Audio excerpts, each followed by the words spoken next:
Told to dress up for sleazy functions, by user Kat Rosenberg. When I was 19 I worked at a waterfront bar where sexual harassment was part of the job. KPMG were our neighbors and the investment wonkers were totally entitled. I was waitstaff, which had the added bonus of having to wade through a dance floor with plates only to get grabbed, blocked and grinned up against. Management would tell us to laugh it off. Then, they decided that for functions female staff would be required to wear black cocktail dresses with heels. Staff pushed back over the heels. It was an OHS suit waiting to happen given the wet floors and staircases, so management reluctantly dropped that demand. But they were adamant we had to wear cocktail dresses.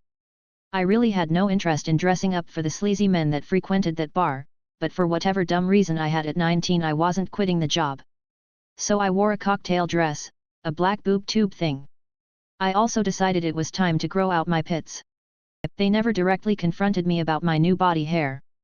They just put me out back to cut lemons for drinks all shift every time there was a function on. I'd do it happily, hanging out with the kitchen staff in my totally inappropriate strapless dress. Those shifts were the best part of the job. Fine. I won't touch anything in the kitchen, by user Lush Patouts. So my 13-year-old daughter recently got super into baking cupcakes, cookies, banana bread, you name it.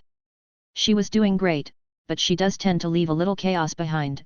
Flour on the counter, spoon in the sink, oven mitts everywhere. One day after cleaning up yet another post-cookie explosion, I snapped a bit and said, "If you can't clean up properly, then just don't touch anything in the kitchen at all." She nodded. Okay. The next week, I came home from work to silence. No sweet smells, no baking music from the kitchen. I figured she took it seriously. Then it hit me. The dishwasher? Still full. The garbage? Overflowing. The sink? Piled with dishes. The groceries I asked her to unpack? Still sitting in bags. I asked what was going on and she goes, "You said don't touch anything in the kitchen, remember? So I didn't." Touché. We renegotiated the rule, now it's, you can bake if you clean like a pro. She agreed. I got cookies. She got victory. Fair trade. Hallways had lanes for students to get them to class faster, by user Turkey Ninja. I was a teacher at a middle school in 2014/2015 that was Title I school, extremely low income and test scores. The state government actually removed all administration staff 2 years prior, for the whole district, as the student outcomes were so low. The new admin came in with a micromanagement authoritarian directive to improve test scores. One of their brightest ideas was to put lanes in the hallways to manage flow and get students to classes faster. There were 3 lanes. 2 one-ways along the walls, and a middle teacher-only lane. Within about 3 days all the students were driving imaginary cars. They orderly followed one another, would let people in to merge, used turn signals, and generally was pretty fun for a few days. The teachers would direct students at intersections and played along for a bit. The flow did slow down though, as students wouldn't pass each other and would have trouble merging into traffic around doorways. Another thing taking time was the students parking their imaginary vehicles outside the classroom. They would spend time backing them into spaces, or have trouble parallel parking. The admin didn't like this and really started getting angry at the staff and students as so many kids were still tardy to class. They actively were handing out detentions and pretty angry at staff for playing along. This really triggered the students to start getting malicious.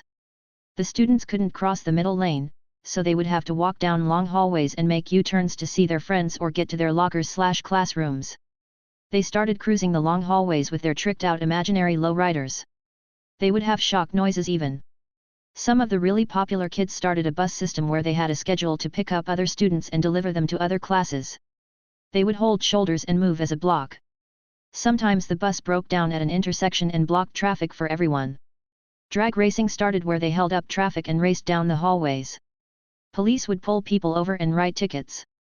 The most annoying part was students needing to leave the classroom to check on their cars to make sure no one stole it. Sometimes a student would come back from the bathroom and ask if anyone was driving a type of car as it was being towed. The disruptions in class started to really get out of control. Admin thought it was going to be a phase and students would get bored. The best part about school for the students turned out to be the time in between classes. Everyone was tardy constantly.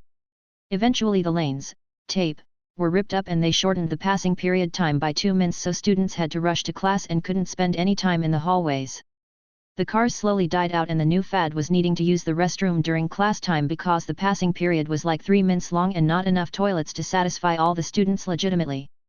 Students were written up for needing to use the bathroom, so kids just started clogging toilets and peeing wherever. Other car things: flat tires, emergency sirens, car accidents, GPS problems, no gas, lost license, couldn't find keys, stole other kids' cars, repo cars, towing cars. You have to stay till 6 p.m. by user quick_pair 1429. So, about 10 years ago now, I worked the FIFO lifestyle and it was great. We would work 8 days on and get 6 days off. On the days we worked, it would be 12-hour shifts, and ours was 6 a.m. till 6 p.m. Anyway, we got this manager, and they were good at first, but over time they became more strict. One day, we were leaving at 5:55 p.m., which was very common for us, as we carpooled from camp to site, about 5 kilometers away, in our work vehicle, even with the boss. We would leave camp at 5:30 a.m. and be at work shortly after, usually commencing at 5:40 a.m. most days, if not earlier. So, one day after leaving 5 minutes early, we were pulled into the office and told that we had to stay until 6 p.m. moving forward. Even after we mentioned that we mostly ate at our desk instead of going to the lunchroom. Cue malicious compliance. The boss would get to the car at the normal time, 5:30 a.m., and we wouldn't get to the car until 5:50, even 5:55 a.m. at times. We stopped eating at our desks and took our 2 breaks away from work in the lunchroom. If disturbed, we'd ignore it or say we'd get to it after lunch. And we stayed till 6 p.m., even if work was completed. Some urgent tasks that were normally done while most people were on break stopped getting done, or took longer. Sometimes the work carried over to the next day. Their manager caught on about 3 weeks later and asked us why. We explained what had happened. That afternoon, we were informed we could leave 5 minutes early moving forward, as long as the work was done. Let's just say the manager only lasted another 6 months, not sure if they were forced out or quit. Tank driver tells me he doesn't want to see or hear from me, so he doesn't, by user beer belly beg on.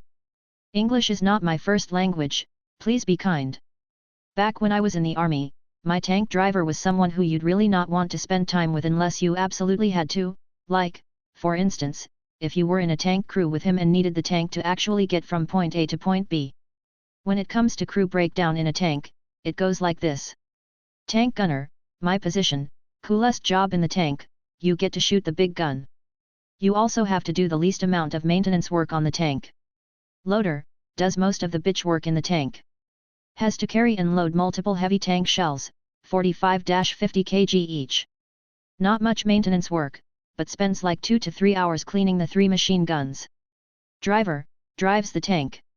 Pretty simple, but a good driver will give you a smooth ride, a bad driver will make you feel every dip and bump in the terrain. Does the most maintenance work since they are in charge of the tank tracks and bogies, steel wheels in the tracks. Tank commander, knows how to do all the positions, doesn't do any maintenance since they are usually in briefings on maintenance day. A good crew knows how to begin to think alike, doing things together without asking. It helps that you sleep together in the tank, so you all get to know each other pretty intimately, nothing like pissing in a water bottle to remove any shyness between crew members. When it comes to maintenance, you can either have all the gunners from the platoon get together and work on all the platoon's tanks together, same with drivers/gunners, or each crew can do their own tank. Usually we prefer the first option because it goes quicker. In this case, my crew was sent to support an infantry exercise on a different base in the middle of the desert on our own. We were simulating a whole tank company, but budget cuts meant only one tank was sent. Sunday we got to base and deployed with our tank down into the exercise area. Monday, Wednesday night we exercised. Thursday morning the drill ended, and it was maintenance day. Crucial element here is that you don't get to go home for the weekend until your maintenance is complete, the flip side being that you could leave as soon as maintenance was completed and signed off on. The entire exercise, the driver was being a complete ass. I don't know if his girlfriend broke up with him or whatever, but he was even more annoying than usual. Aside from his attitude, his driving was so bad that TC almost broke a rib one time, and I nearly got a black eye when shooting in motion and he, unintentionally, I'm sure, aimed straight for a small ditch. By the time Thursday came around, the loader and I couldn't get rid of him for the weekend quickly enough. But alas, first, maintenance beckoned. One of the tasks the gunner has to do is clean the cannon with a oiled cleaning rod. This is a 3-man job, loader in the tank and 2 people clean it from the outside. It can't be done by one person no matter how strong they are. I asked the driver to help me since the loader was inside the tank. The driver angrily told me he didn't want to hear from me or speak to me. No worries. I found somebody to give me a hand for a few minutes and we got the job done.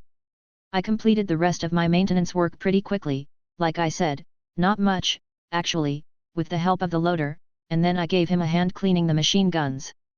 The 2 of us were done before lunchtime, just waiting for the TC to sign off on our work so we could start our weekend early. Driver, on the other hand, realized that he didn't have any other drivers to help him maintain the tracks, tension, tightening bolts, greasing ports, etc., and he had told us to F off. He was still working on the tank when it got dark and was told to stop for safety reasons. He had to continue the job on Friday morning and missed out on a day of leave. I wanna say that his attitude changed on Sunday when we got back to base, but you know it didn't. Thankfully after about 2 more months of his nonsense he was transferred out. I have no idea where he is today. I'm still good friends with the loader and TC, the driver can get bent.